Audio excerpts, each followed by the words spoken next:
sa buhay mo na para bang nag-aalinlangan ka sa Panginoon. Nag-iisip ka kung ano ang iyong gawin, ngunit nanatili pa rin sa buhay mo. Huwag mawala ng pag-asa, kaibigan.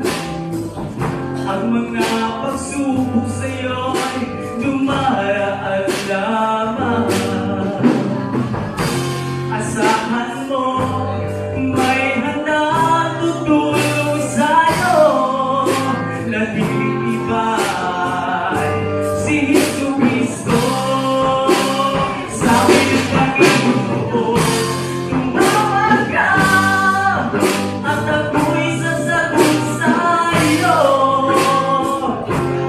at ako'y magpapakita ng mga pangilin mo manakita. Wow! Wow! Wow! Walang imposible sa Panginoon. Bakit minsan kay dali nating lumihod sa Panginoon sa oras na tayo'y sagana?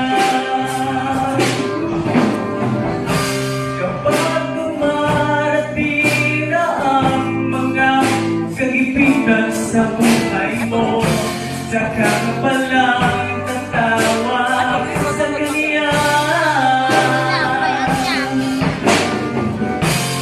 Huwag mawalan ng pag-asa, kaibigan. Ang mga pagsubok sa'yo'y